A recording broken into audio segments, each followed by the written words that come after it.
Once upon a time, there was a place called the wilderness.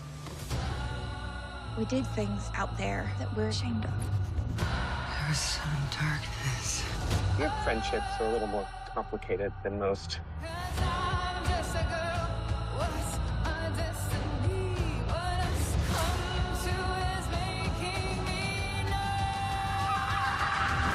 Yellow Jackets, only on Showtime, streaming with Paramount Plus.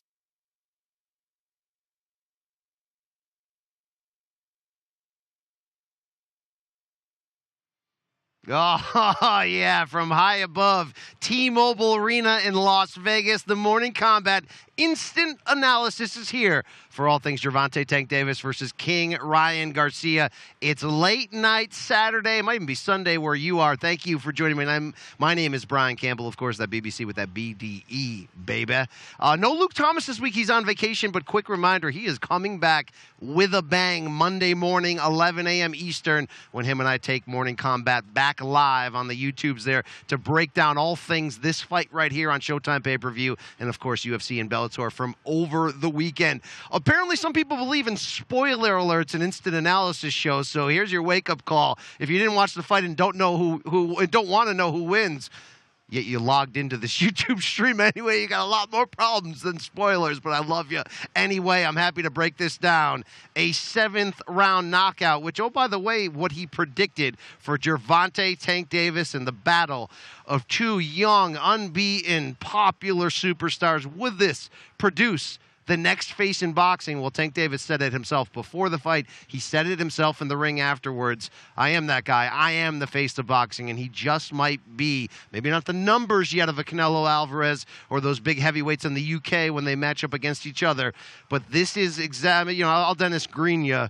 Tank Davis is who we thought he was, a power-punching, pound-for-pound skilled, technical boxer who can pick you apart, wait for that mistake, and get you the heck out of there. Knockdowns in round 2 and then 7 leading to the finish as Tank Davis lands the first defeat on the record of 24-year-old Ryan Garcia. Look, this was a fun fight week, a fun build. Shout out to Ariel Helwani, Kate Abdo, who I had the pleasure of doing weigh-in coverage. Stephen Jackson joined us at Thursday's press conference, and of course, Kate and Ariel and I tonight. But this was a fun week to be a part of. The fight didn't necessarily turn into the back-and-forth affair that some had hoped, with both fighters trading knockdowns. But I am going to give credit, of course, to Ryan Garcia for being game, for coming to fight, for in the second round, after a tense, non-eventful first round, it was the knockdown that turned the fight. But let's give Ryan Garcia attempts for what he was trying to do. He came out aggressive with that right hand, looking to time Tank in sort of mid-rhythm with these sharp, cutting right hands. He landed a clean one on Tank. And then what I liked most about Garcia, who is the bigger fighter, actually tried to employ some physicality, was tying up Tank, was punching him with the right hands, was trying to spin him around and hit him on the break. That's the kind of stuff you need to do against a more skilled fighter, especially one who's smaller than you. But this is Tank Davis, who we harp for right reasons to say, look, you can come for the knockouts, but it's not the knockouts that make him great. It's everything else that sets up the knockouts. Tank Davis knew you have a confident Ryan Garcia in round 2 who's starting to land punches, and that's when the openings were there. Ryan led with a big sweeping left hook, which is, his calling card, his Sunday punch, but it kept his chin out, did not recover, did not bring his hands back fast enough after that. And you saw Tank almost level change like an MMA and come right back up with just a heavy right cross counter shot that knocked Garcia down. To Garcia's credit, and I think we predicted this coming in, that he would be game. He got up right away, he tried to work himself back into that round, but here's the deal. That changed the tenor of the fight. Most specifically, that took away Ryan's jab. Look, I could not have talked enough from a CompuBox standpoint of how little Tank throws. He averages the least amount of punches against any active boxer over 12 rounds, which is really the most ridiculous stat you've ever heard. But obviously, it's the accuracy. It's the fact that he waits for you to make that mistake before charging in, that he gets people out of there. After that second round knockdown, he disciplined Ryan Garcia completely. He turned it into a one-punch-at-a-time fight in which there's constant footwork opportunities and feints to set up opportunities. All you saw was Tank Davis trying to set traps to figure out Ryan's tell. Brilliant work, obviously. Big part of that was the dominant control of the footwork. In a southpaw versus orthodox matchup, obviously that battle for foot placement is key. Tank owned that foot placement the entire night. After the knockdown in round 2, this is really where Tank won it in rounds 3, 4, and 5, in my opinion. He committed exclusively on going to the body. Single shot, sometimes in a jab, sometimes in a lead left hand. And that really worked together to slow Garcia down. You know the speed of Ryan Garcia. You know the attempts early in round 2 at physicality. You know the narrative coming in about the 10-pound rehydration clause. What do you do against a fighter potentially weakened by a hard wake-up? Somebody with faster hands and feet than you. You go to the body and you slow them down. While doing that, Tank completely took away Ryan's jab, and he did it, of course, by being quicker on the counter. You saw somewhat of a rattled Ryan Garcia in rounds 3, 4, and 5. You know, he wasn't wobbly-legged. Again, to his credit, after being floored hard, he got back up like he did against Luke Campbell. He was here and ready to fight. But you can feel in 3, 4, 5, this is Tank's fight. He's putting it together. Ryan did have one nice comeback round in round 6. It was a very close round, but he got off with that right hand. I thought he landed the better power shots. So ultimately, I scored rounds 1 and 6 for Ryan Garcia. Same scorecard as if you watched the pay-per-view broadcast that Steve Farhood of Showtime had. But round 7 is where Tank put it away. And you saw there's some pep in Ryan Garcia's step in round 7. He had a good round 6. You saw him taking more chances. It almost looked like a replay for a second there of round 2. And if you're going to get over-aggressive against Tank, especially in a fight that he has dictated the terms, right? After round 2, this became a Tank fight. One punch at a time, chest, slowly move around. That counter left hand that ultimately dropped and finished off Ryan Garcia is a thing of beauty. It produced the delayed effect, which body shots that are in that perfect spot to the liver on the left side, on the right side, if you're the fighter, that look, it hits you, you think it's not a big deal, and then your legs go out and you're down in one knee. Now, for Ryan Garcia, he had some blood flowing from the nose. Referee Thomas Taylor was administering the count. You wondered in that moment, would he rise? He finally got to his feet after the 10 count, and I know what is going to be the instant reaction from people, especially the cynical people, is, he could have gotten up. I don't think his post-fight interview with Jim Gray, who I thought asked the right kind of pointed questions, necessarily solidified whether he could or could not have gotten up. In fact, Ryan kept saying, I'm just not going to talk about it. He's a better man. They were both humble afterwards, which I liked, and Ryan certainly said the right things. But, if you're asking me BC point blank, could he have gotten up? Should he have gotten up? Look, I'm not going to keyboard warrior you and try to act like, oh, yeah, I would have. We don't know. We don't know how extreme the pain was. It can linger. It can keep your legs sort of shut off for 30 to 60 seconds. You hear fighters talk about that. Obviously, the knee-jerk comparison in this case is Oscar De La Hoya, the promoter of Ryan Garcia, who had the same ending in his 2004 fight with Bernard Hopkins. That was a middleweight undisputed championship bout. First time in any division that the 4 titles were on the line and the title brought together and unified in the 4-belt era. De La Hoya had success early against Hopkins, the bigger fighter, who he made come down 2 pounds, because sometimes that's what A-sides do in this history of this sport. But, when De La Hoya went down to all 4s after that body shot, and he's pounding his glove at the canvas, was never able to lift himself. He endured, for whatever it's worth, heavy slander on the boxing message boards in the pre-Twitter era. In this case, only Ryan Garcia knows that, but it did look like the perfect place, key shot. Recent callbacks to Showtime pay-per-view, Jermell Charlo knocking out Banana, Jason Rosario, the former unified champion, with a shot very similar to that. It's like blowing up the Death Star in Episode 4 of Star Wars. You land that body shot in the key, exact right place, you have a chance of ending the fight. Could Garcia have gotten up and beaten that count? Would he have been compromised? Did he feel like maybe he could have get knocked out in that point? I don't know. But this was a masterful performance from Tank, and it wasn't without the hint of danger. Ryan Garcia did land here and there a few nice power shots. I thought he landed his best combination leading into the knockdown in round 2. There were times that he, was aggressive. He was sitting down in the shots. Tank had to navigate that. Ryan Garcia is going to give a lot of people problems here. He's going to be in 140 moving forward, junior welterweight, after this cut down in weight. But the gap between them was real. So if you want to say the power was the reason Tank won, again, sometimes we can fall into that. It was really the gap in IQ, experience. Tank said to himself afterwards, he said, look, I knew Ryan wasn't going to be able to make the kind of adjustments after throwing punches that he would need to keep himself protected. In fight number 3 of the Joe Goosen era of Ryan Garcia, there was a lot to like. You saw some improvements, but the natural gap between them in just, basic technical skill. it's not the same. And I think Tank is on a higher level than almost anyone in this game, which, I'll continue to bang that drum of the idea that if he's not in your pound-for-pound mix, what are you doing? Tank Davis is showing you against all different kinds of opponents across multiple weight classes. I get early on he didn't fight the people that everyone wanted, but now that he's doing that, he's showing you, he is among the best minds in this game, the best complete packages, and obviously with that knockout threat, so dangerous on top of that. It's absolutely masterful from Tank. And Ryan is an exceptional athlete. He's got a fighter's mentality and a spirit for the most part, and certainly he's got power in the speed combo. He's going to give a lot of people problems. He's going to knock some people out. Doesn't mean, but that vulnerability at the highest level, that gap is still too wide. This was, like I said, Tank, who we thought he was, doing exactly that. What's interesting now is what is the potential ripple effect of this fight? How big was the pay-per-view? It seems socially and in terms of the live gate and the prediction that this could be a top 5 or 6 fight all time in boxing history in terms of the finances. You had the belief that there could be, this could be the fight to grow boxing. Maybe we start to bring down the walls. Not everybody, though, of course, is going to act as brave as Ryan Garcia did, and that's why I gave him so much credit coming in of pushing his promoters and networks to make this fight happen. I don't care about Tank Davis's contract demands. I need to make this fight happen. I do think in a defeat, Ryan Garcia will grow a lot from this. His presence and platform will grow even more.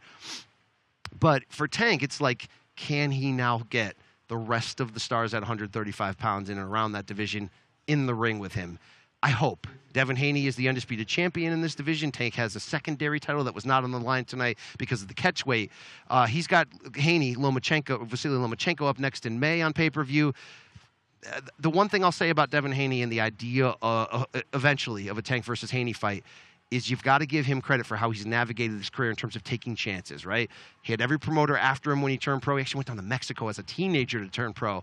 He ended up with Eddie Hearn, but when he sort of hit a wall, he thought, on his advancement, that's when he moved over to ESPN and Top Rank. That's, of course, when he got the opportunity. He had to fight Kambosos twice per that deal, and now he's getting Lomachenko. I don't know if he's going to resign. I don't know what Haney's future is, but you have to hope that having this summit, bringing all the boxing fans together, all the promoters and networks, and making one happy, family here, can this lead to Gervonta Tank Davis fighting the Shakur Stevensons, fighting the Devin Haneys, the Teofimos, and all that? I hope so. One thing, though, I want to mention. I want to remind people that I was day one-ish on this thing.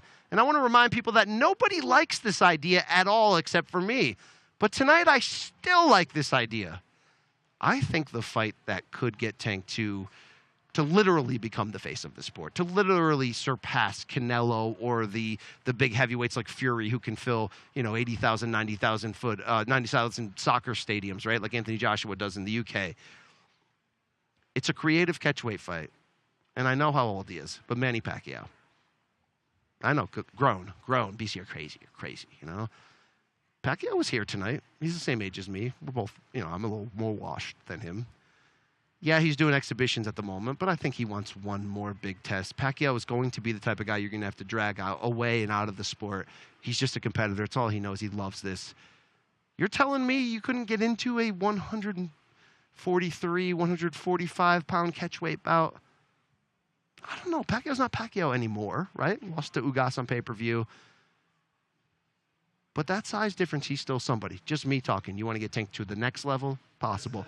I hope, though, that Tank, of course, can continue to fight the biggest stars in and around this weight class. But, this fight showed everything that's great about him. I don't know what's going to happen in a couple of weeks with Tank when he has his, court hearing involving that hit or run. There's, people saying you could see him needing to take a break from his career for some time. If the penalty is huge, you can see other ideas where it's less. But Tank delivers in the ring at the end of the day. I think it helps him overcome a lot of those personal things that people say about him, rightfully so.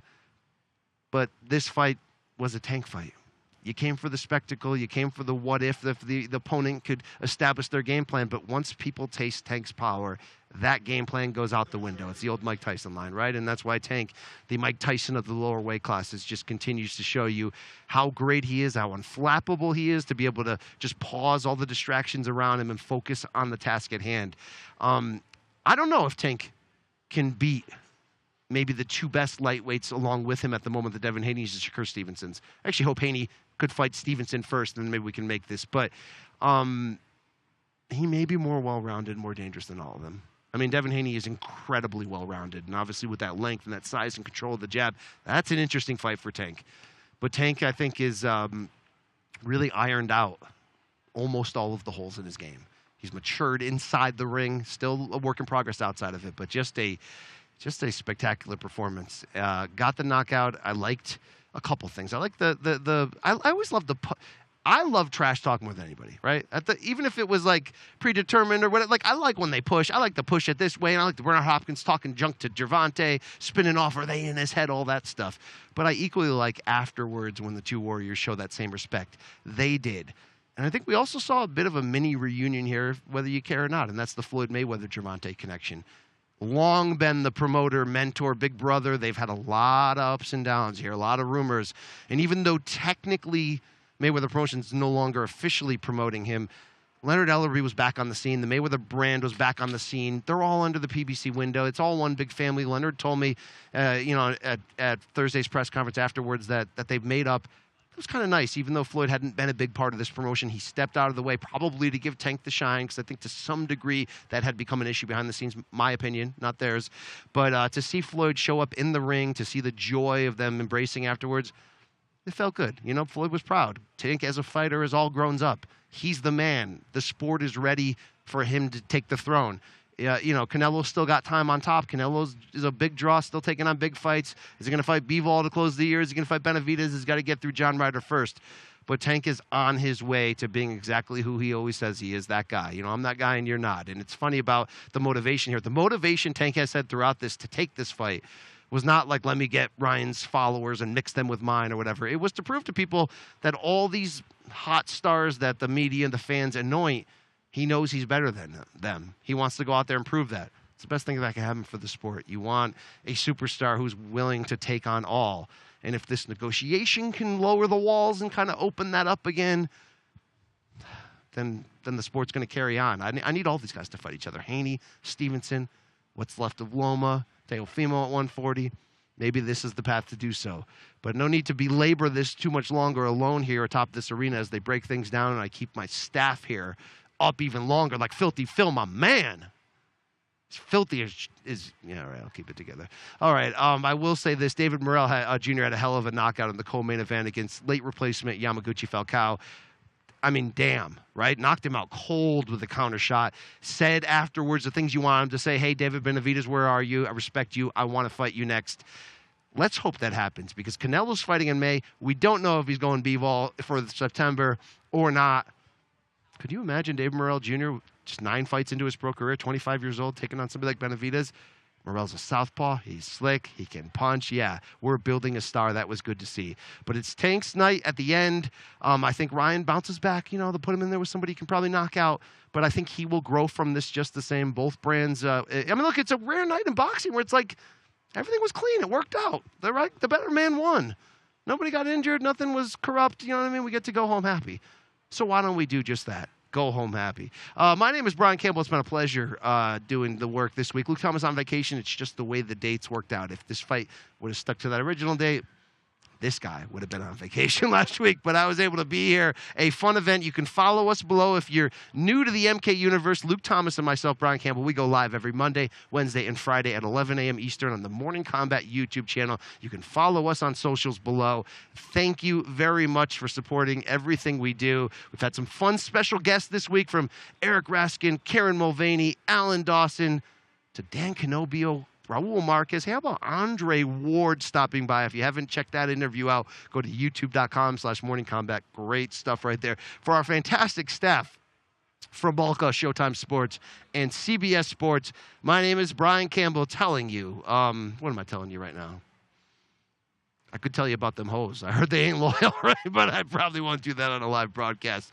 I'll just tell you to take care of yourself. It's been great talking to you. We are out of here. That's it. I'm done. I'm not doing anything. Once upon a time, there was a place called the Wilderness. We did things out there that we're ashamed of. There was some darkness. Your friendships are a little more complicated than most.